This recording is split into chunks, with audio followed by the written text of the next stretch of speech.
And thank you for all you do and putting yourself in front of the public for service to all of us.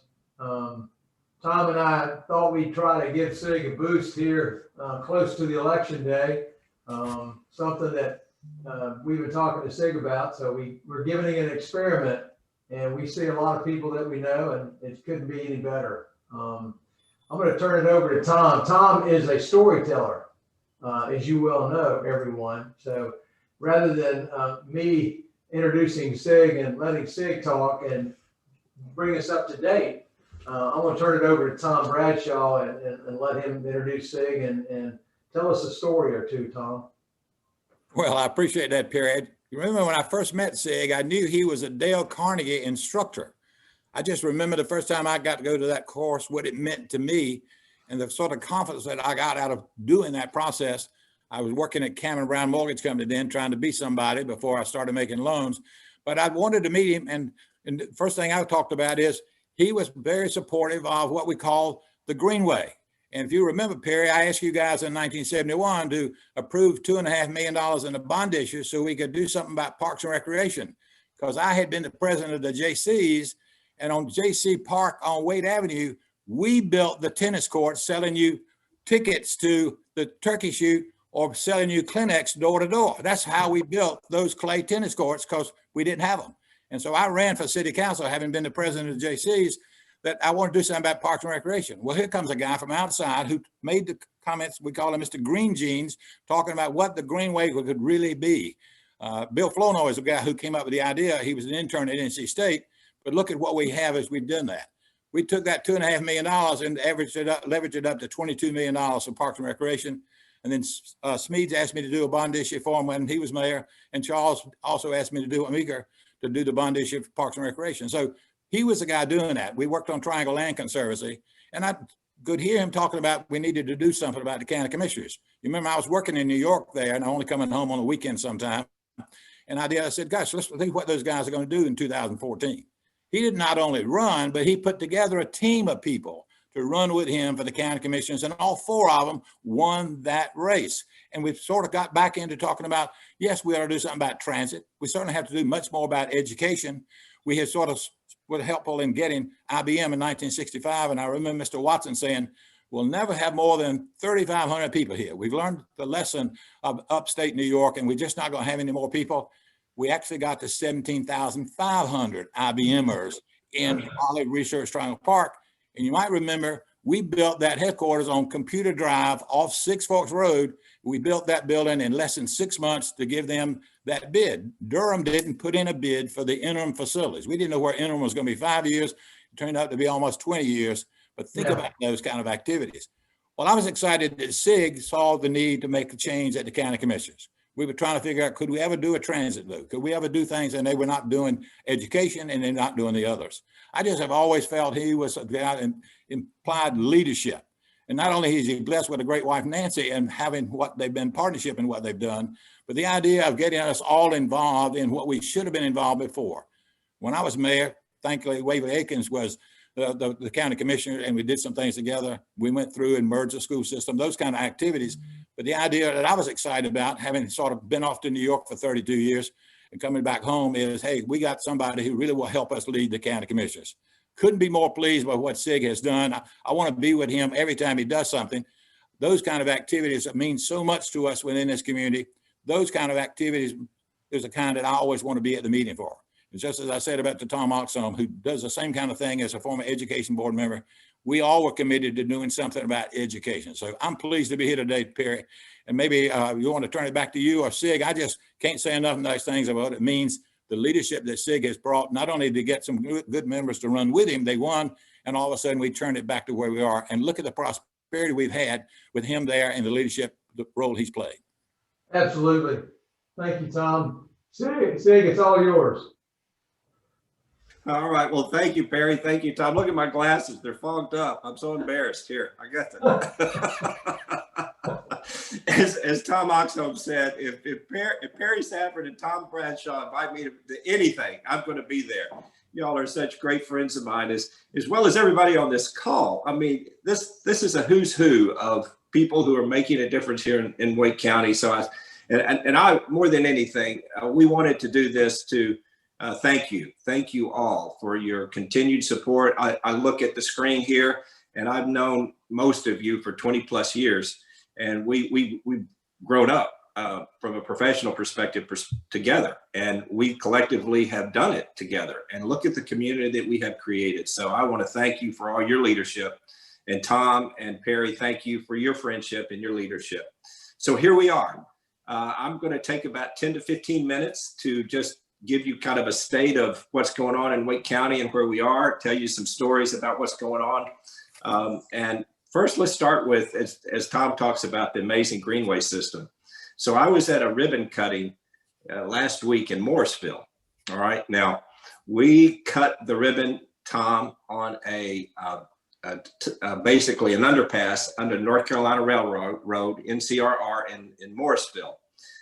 The significance of that now it was about 200 yards, and it was about a $5 million project for 200 yards of Greenway. But what that did was that then connected Lake Crabtree County Park and the Black Creek Greenway to downtown Morrisville.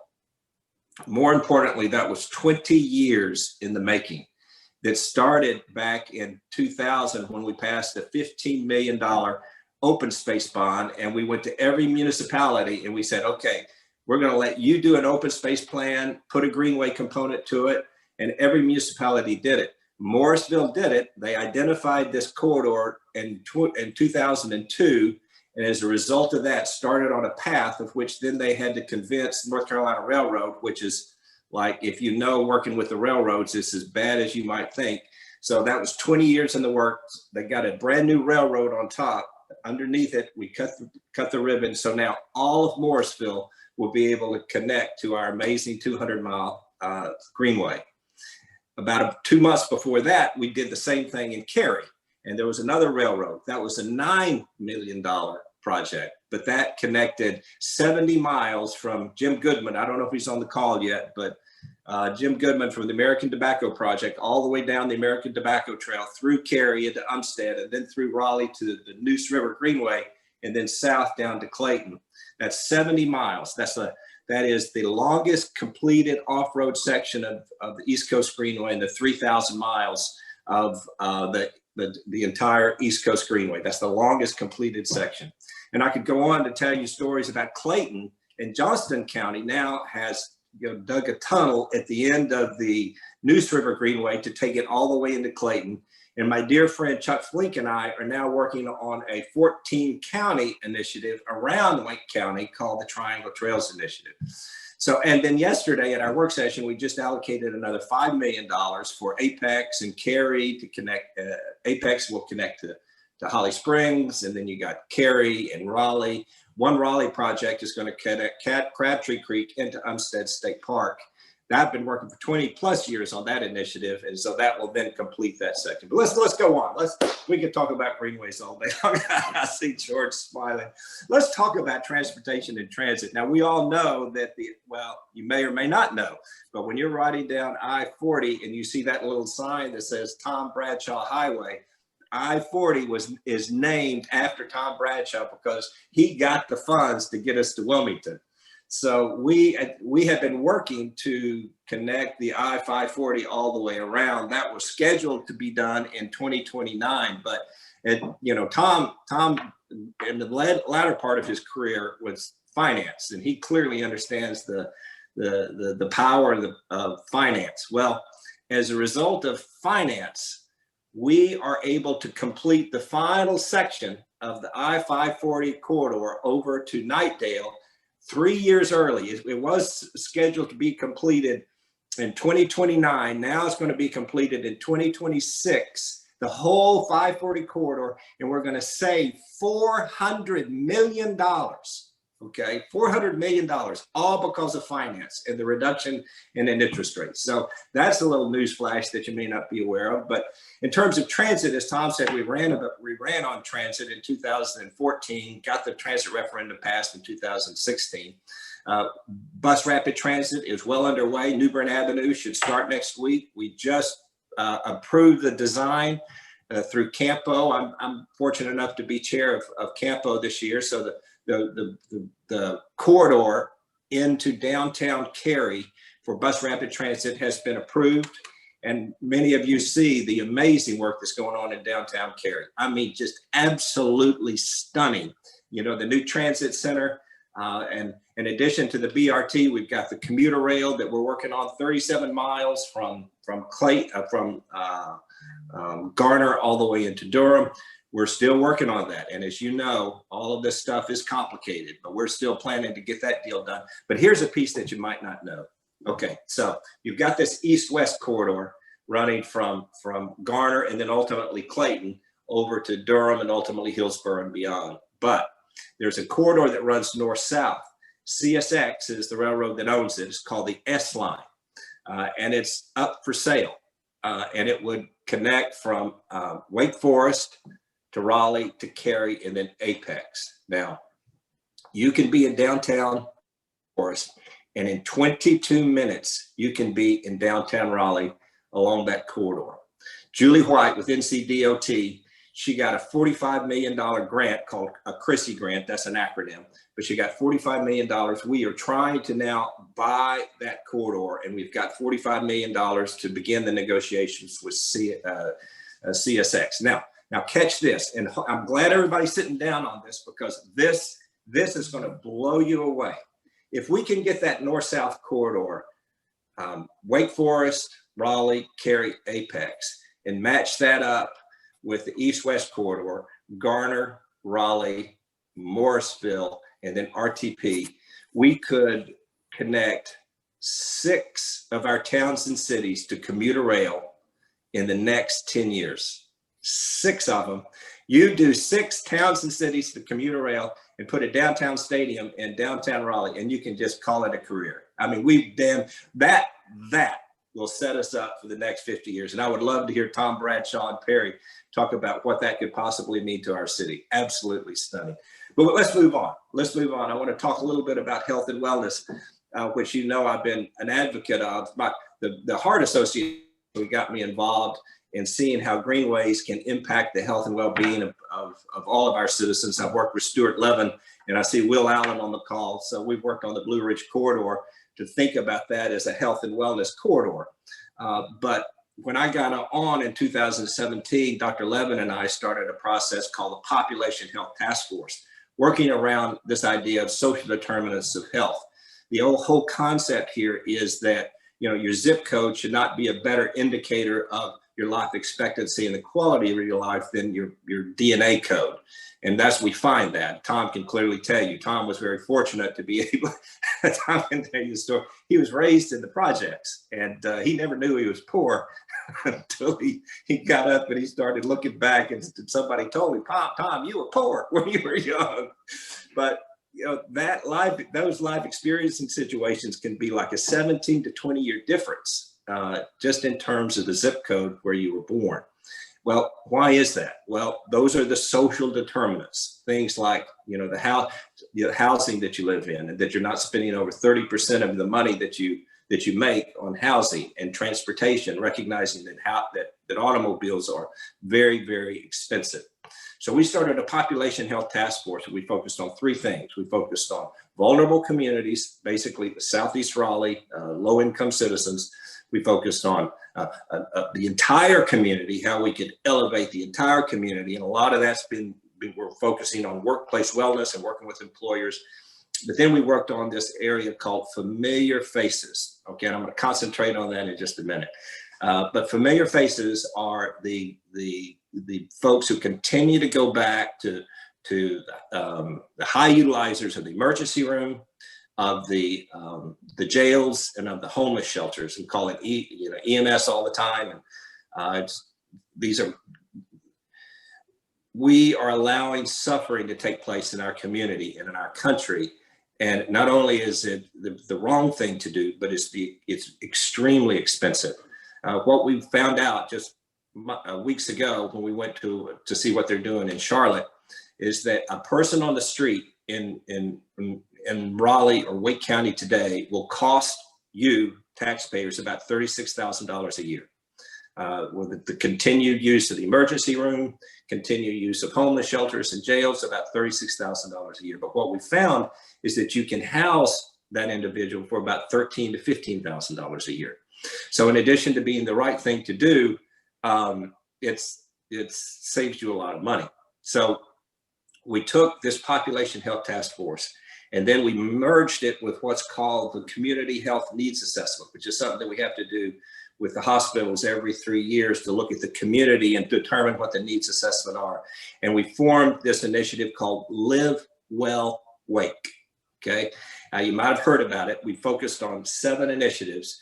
Those are 7 initiatives are focused around the social determinants of health: housing and making sure we have affordable housing, transportation and making sure we have transportation options, which is our transit initiative, access to health care, access to good quality jobs, mental health and opioid addiction. And then you have the vulnerable communities and the familiar faces. All right. So that now is under an umbrella of Live Well Wake that I chair. But now I want to focus on the familiar faces, because we have an unbelievable team that I could go on. There's 7 or 8 of them on the team, but Dr. Brian Klausner over at Wake Med, who is just an unbelievable talent and a saint, came down from Boston where he worked with the homeless up there. Now he works with the emergency room here. Well, he formed this team of familiar faces action team. And then through the Population Health Task Force and this team, they applied for a grant through the Robert Wood Johnson Foundation, which you probably know is huge. I mean, this is the foundation who kind of is the icon for health throughout the country.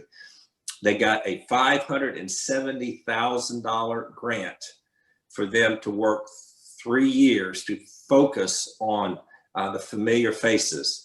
And now we're working with SAS, and we're going to find we're going to work with them to develop the software. And this is so freaking cool, because it's very hard to identify the familiar faces a lot because of HIPAA, right? And so you just can't get at the data.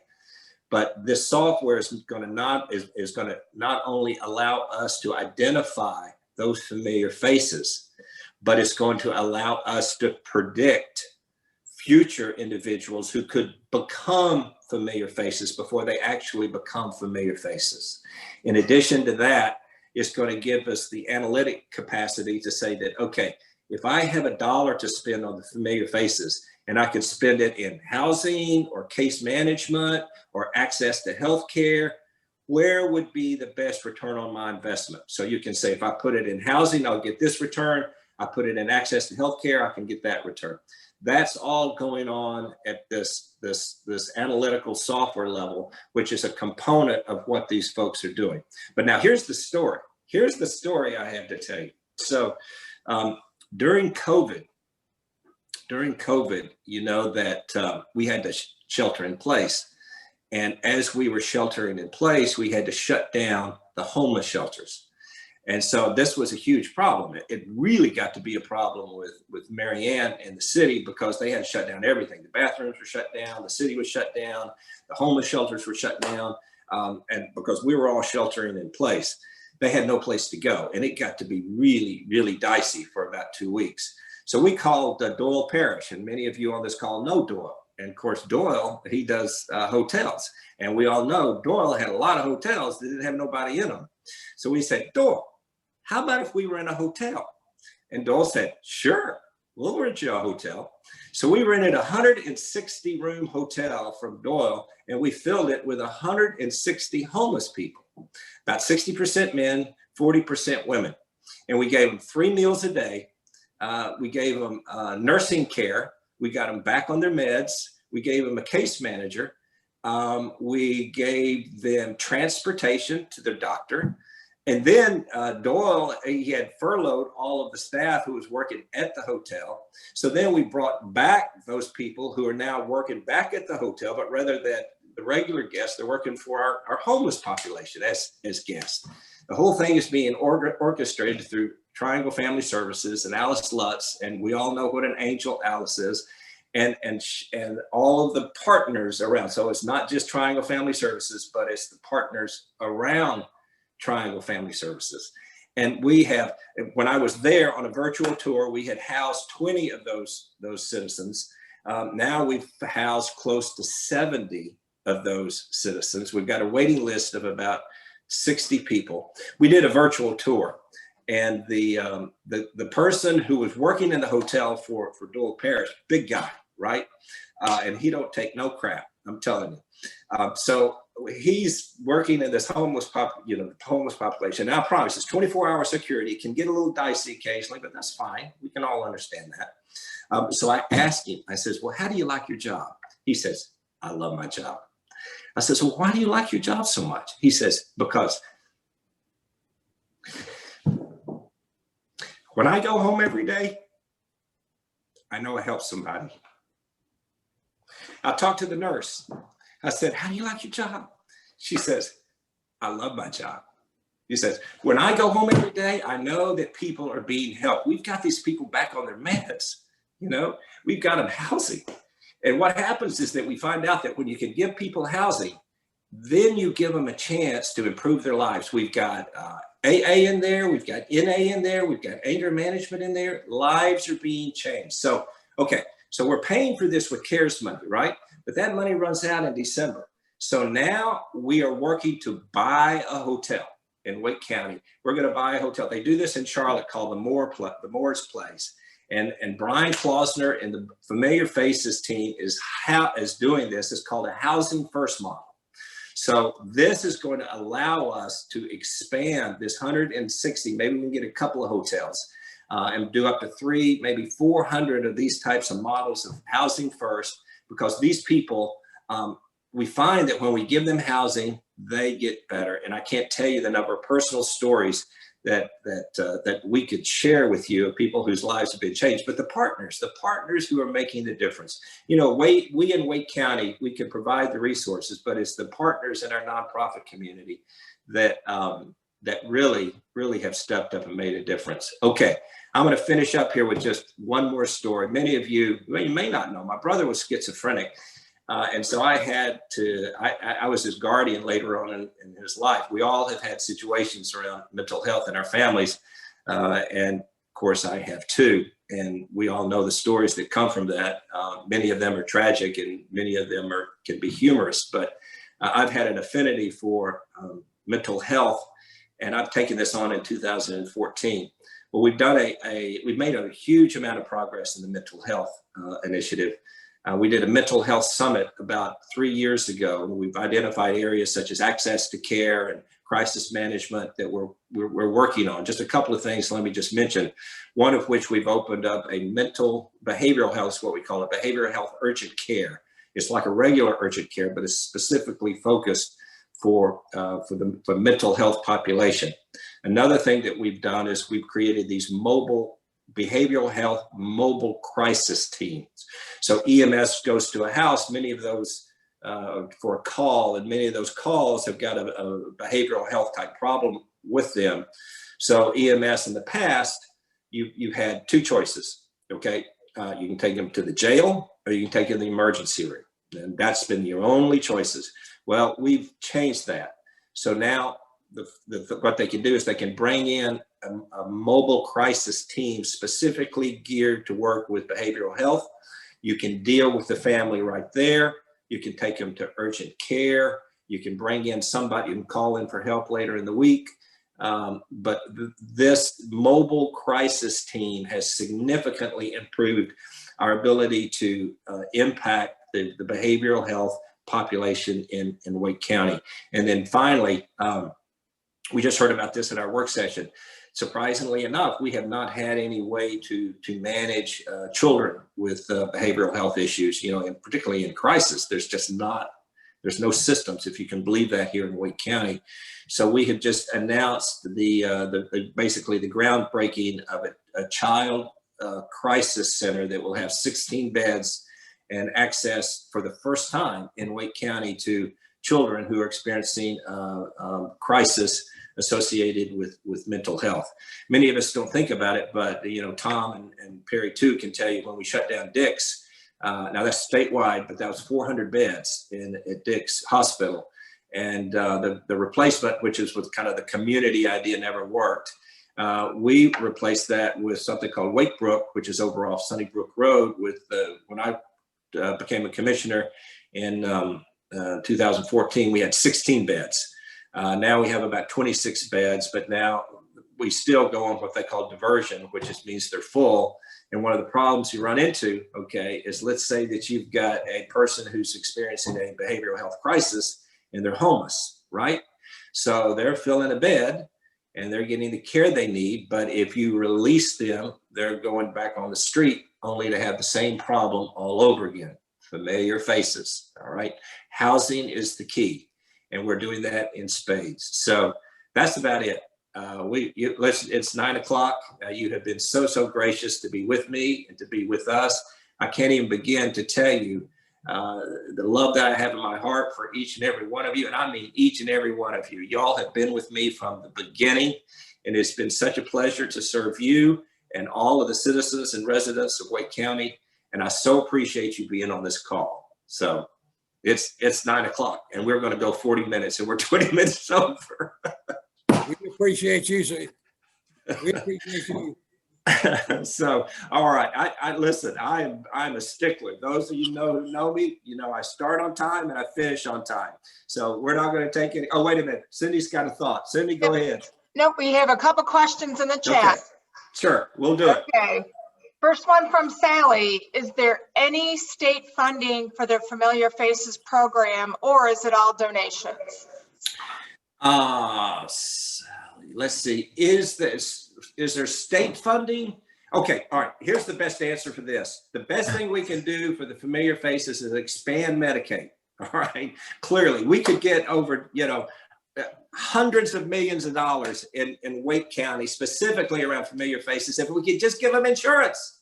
So expanding Medicaid is kind of it. Beyond that, pretty much right now we're on our own.